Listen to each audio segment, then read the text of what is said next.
नमस्कार दोस्तों, राधे राधे, जय श्री कृष्णा। मैं वंदना भोजक चैनल से आप सभी का हार्दिक अभिनंदन करता हूं। आप लोगों का बहुत बहुत स्वागत करता हूं। दोस्तों, मेरे पास समय कम होने के कारण मैं आपके जो कमेंट्स हैं उनका जवाब समय पर नहीं दे पाता हूं। इसलिए मैं अपने वीडियो के माध्यम से आपके जो वास्तु के क्वेश्चन हैं उनका मैं यहाँ पर इस वीडियो के अंदर आपको जवाब देना चाहता हूं। आपके जो क्वेश्चन हैं उनका हल बताना चाहता हूं। दोस्तों, मैं वास्तु और ज्योतिष की जानकारियां हर समय आप तक पहुंचाने का प्रयत्न करता हूं और मेरी कोशिश यही रहती है कि किसी भी तरह आपके जो कमेंट्स होते हैं उनका जवाब मेरे वीडियो के माध्यम से आप लोगों तक पहुंचे। दोस्तों, तो चलिए आज मैं पहला कमेंट्स लेता हूं। यहाँ पर ये कमेंट्स सुरता बहन ने दिया है और सुरता बहन ने अपने कमेंट्स के अंदर कहा है, क्योंकि मैंने एक पहले वीडियो दिया था दोस्तों, उस वीडियो का नाम है एक ही घर के लिए दोबारा भूमि पूजन करते हैं और तो रखे ये ध्यान। यानी इस तरह से इस टाइटल से मैंने ये वीडियो दिया था कि जब हम भूमि पूजन करते हैं तो हमें किस किस चीज़ों की सावधानी रखनी चाहिए। क्योंकि दोस्तों, बहुत सारे जो लोग हैं उनको वो भूमि पूजन उनका सही नहीं होता है, यथा स्थान पर उनका भूमि पूजन नहीं होता है, इसलिए उनको दोबारा भूमि पूजन करने की आवश्यकता पड़ती है। दोस्तों, कई बार ऐसा होता है कि जब हम अपने प्लॉट या ज़मीन का नाप जब करते हैं तो वो सही जगह नहीं कर पाते हैं और गलत जगह हम भूमि पूजन कर देते हैं। तो इससे बाद में जब हमें पता चलता है कि हमारा प्लॉट है या हमारी ज़मीन है यहाँ से नहीं है, ये हमने गलत नाप लिया, तो इसके लिए दोबारा हम जब अपनी ज़मीन के अंदर भूमि पूजन करना चाहते हैं तो क्या हम कर सकते हैं, ये सभी चीज़ों की जानकारी मैं आज इस वीडियो के अंदर दूंगा। मित्रों, यदि हमारा भूमि पूजन कहीं गलत स्थान पर हो चुका तो हम दोबारा अपने प्लॉट या अपनी ज़मीन के अंदर भूमि पूजन कर सकते हैं। लेकिन भूमि पूजन करते समय हमें कुछ विशेष चीज़ों का ध्यान रखना चाहिए कि जो भूमि पूजन के अंदर जो सामग्री हमने पहले काम में ली है या जो पहले भूमि पूजन किया है उसके अंदर जो कलश यूज में काम में लिया है, तो वो कलश दोबारा हमें जब नया भूमि पूजन करते हैं तो वो कलश वहाँ से निकाल कर हमें दोबारा भूमि पूजन या नींव पूजन के अंदर कलश नहीं स्थापित करना चाहिए और न ही वो सामग्री स्थापित करनी चाहिए। उस भूमि पूजन या नींव पूजन के लिए हमें नई सामग्री स्थापित करनी चाहिए, हमें नए कलश स्थापित करने चाहिए, हमें नए पत्थर या ईंट का उपयोग करना चाहिए। दोस्तों, कई बार ऐसा होता है कि हम नींव पूजन या भूमि पूजन तो कर लेते हैं, लेकिन जो घर का निर्माण कार्य हैं वो उस समय हम प्रारंभ नहीं करते हैं। हम केवल नींव पूजन या भूमि पूजन करके ही वो एक बार छोड़ देते हैं और फिर सोचते हैं कि हम इसको साल या 2 साल बाद में घर निर्माण प्रारंभ करेंगे। तो बहुत सारे लोग ऐसे क्वेश्चन करते हैं कि सर, हमने नींव पूजन तो किया लेकिन मकान अभी प्रारंभ नहीं कर रहे हैं, घर बनाना अभी प्रारंभ नहीं कर रहे हैं, थोड़ा रुक के करना चाहते हैं, तो क्या ऐसा हम कर सकते हैं? दोस्तों, बिल्कुल कर सकते हो। वैसे तो शास्त्रों के अनुसार एक बार यदि नींव पूजन या भूमि पूजन हो गया तो बीच के अंदर निर्माण कार्य नहीं रोकना चाहिए।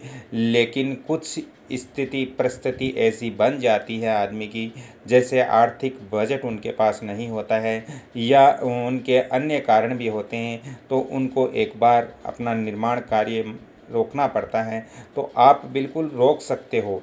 एक बार आपका भूमि पूजन हो चुका, फिर आप दोबारा मकान का जो निर्माण कार्य है वो आप कभी भी शुभ दिन के अंदर कर सकते हो, उसके लिए कोई दिक्कत की बात नहीं होती है।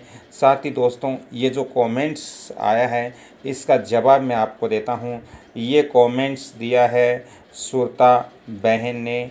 तो सुरता बहन ने कमेंट्स में बोला, सर नमस्ते सर, प्लीज़ सर, मैंने दोबारा भूमि पूजन और नींव पूजन, नया कलश और नए सामग्री का यूज किया, लेकिन पहले वाले नींव पूजन का जो कलश पहले में नहीं और था, इसलिए उसका निकाल कर मंदिर वाले कमरे की दीवार के नीचे गाड़ दिया।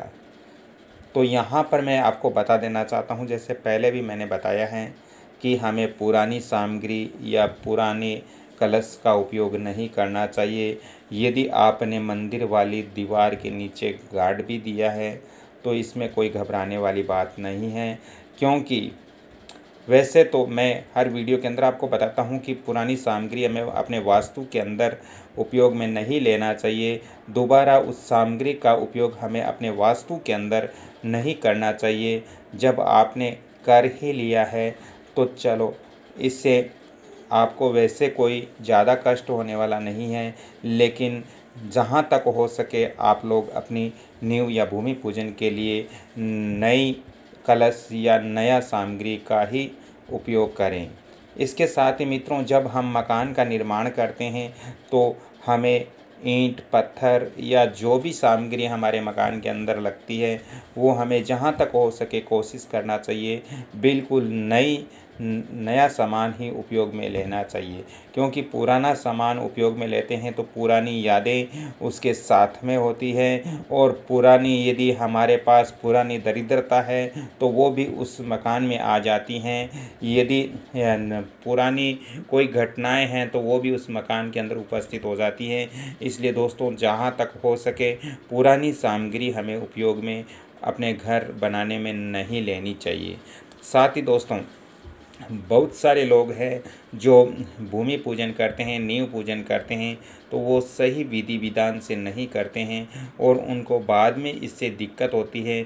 उनका मकान या तो बीच के अंदर रुक जाता है या किसी प्रकार की अड़चन आती है, या फिर मकान बनने के बाद उस मकान के अंदर उनको भरपूर परेशानियां आती हैं। तो जब हम नींव पूजन करते हैं तो हमें कुछ चीज़ों का यहाँ विशेष तौर से ध्यान रखना चाहिए कि नींव पूजन करते समय हमें वास्तु पूजन भी करना चाहिए, भूमि पूजन भी करना चाहिए, गणेश पूजन भी करना चाहिए। इसके साथ साथ हमें पंचलोकपाल पूजन भी करना चाहिए, क्षेत्रपाल पूजन भी करना चाहिए। तो ये सभी पूजन हमें करके और फिर हमें नींव इत्यादि की स्थापना करनी चाहिए। मित्रों, आप जब नींव की स्थापना करते हो तो नींव का जो प्रथम पत्थर होता है, जो नींव के अंदर हम प्रथम ईंट या पत्थर लगाते हैं, वो बिल्कुल ध्यान रखें वो खंडित नहीं होना चाहिए, वो किसी भी प्रकार का टूटा फूटा नहीं होना चाहिए। पत्थर बिल्कुल चौकोर होना चाहिए, बिल्कुल आयताकार आकृति में होना चाहिए और बिल्कुल साफ सुथरा पत्थर होना चाहिए। और जब हम नींव के अंदर पत्थर रखते हैं तो उस पत्थर पर हमें स्वास्तिक चिन्ह अवश्य बनाना चाहिए, क्योंकि इससे उस मकान के अंदर मंगल ही मंगल होगा। इसलिए जब हम नींव पूजन या भूमि पूजन करते हैं तो पत्थर के ऊपर हमें स्वास्तिक बनाना बहुत ज़रूरी है। स्वास्तिक आप हल्दी से या कुमकुम से बना सकते हो। तो दोस्तों, और जब हम नींव के अंदर पहला पत्थर रखते हैं तो वो पत्थर हमें नेतृत्व कोण की तरफ पहला पत्थर रखना चाहिए। उसके पश्चात आपको दक्षिण में या आग्नेय में रख सकते हो। इसके बाद आपको वायव्य के अंदर या पश्चिम में रख सकते हो। इसके बाद आपको ईशान या उत्तर दिशा में पत्थर नींव के अंदर रखना बहुत ज़रूरी है। ऐसी व्यवस्था आप यदि करते हो तो आपका भूमि पूजन सफल होगा। साथ ही जब आप भूमि पूजन करते हो तो भूमि पूजन करते समय हमारे मन के अंदर हमेशा नकारात्मकता नहीं रहनी चाहिए। बिल्कुल सकारात्मक भाव के साथ और हर्ष उल्लास के साथ आप अपने मकान या भूमि का नींव पूजन कीजिए, आपको सफलता ज़रूर मिलेगी। आप मकान के अंदर काम, अर्थ, मोक्ष, ऐश्वर्य की प्राप्ति करोगे। दोस्तों, आजकल इस महामारी के अंदर बहुत सारे लोग जब भूमि पूजन करते हैं, नींव पूजन करते हैं, तो बहुत सारे मांगलिक गीत या मांगलिक कार्यक्रम भी लोग करते हैं। इससे भीड़ ज़्यादा इकट्ठी करते हैं। तो कृपया इस जो आपत्ति का समय है, जो महामारी का समय है, इसके अंदर ज़्यादा भीड़ इकट्ठी नहीं करनी चाहिए। और जब हम नींव पूजन या भूमि पूजन कर रहे हैं तो हमें मास्क का उपयोग भी करना चाहिए और कम से कम लोगों की उपस्थिति हो, और बहुत ही मांगलिक जो कार्यक्रम है उसको हम शांतिपूर्ण समापन करें। तो आज की मेरी ये जानकारी कैसे लगी?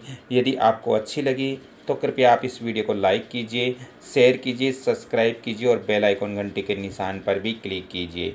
यदि आपको भी अपने मकान, दुकान, फैक्ट्री इत्यादि का वास्तु व्हाट्सएप विजिट करवाना हो तो कृपया आप घर बैठे करवा सकते हो। आपको थोड़ा चार्ज ज़रूर पे करना पड़ेगा। आप यहाँ मेरा फ़ोन नंबर भी नोट कर सकते हो, 7901718402। एक बार पुण्य दोस्तों, 7901718402। इन नंबरों पे आप कांटेक्ट करके आप अपने मकान, दुकान, फैक्ट्री इत्यादि का वास्तु व्हाट्सएप विजिट करवा सकते हो। तो दोस्तों, अगला जो मेरा विजिट का कार्यक्रम है वो राजस्थान के अंदर है, और ये कार्यक्रम मेरा मित्रों 1 मई से ये 28 मई तक मेरा राजस्थान का ही विजिट है, राजस्थान का ही टूर है। यदि आपको भी विजिट की आवश्यकता हो तो कृपया आप फ़ोन पे संपर्क कर सकते हो। तो धन्यवाद मित्रों। चलते चलते आप सभी से मैं निवेदन करता हूँ कि आप इस वीडियो को लाइक, शेयर, सब्सक्राइब जरूर करें। बेल आइकन घंटी के निशान पर भी क्लिक करें ताकि मेरा भी मनोबल बढ़ेगा और मैं आपको घर बैठे और ऐसी ज्योतिष और वास्तु की जानकारियाँ दूंगा। इससे यदि ज़्यादा जानकारी चाहिए तो आप कमल किशोर भोजक चैनल से भी ले सकते हो, वहाँ से भी आप वास्तु और ज्योतिष की जानकारियाँ ले सकते हो। तो राधे राधे मित्रों। चलते चलते आप सभी से एक बार पुण्य निवेदन, इस वीडियो को शेयर, सब्सक्राइब और लाइक जरूर करें। धन्यवाद। जय श्री कृष्णा। राधे राधे।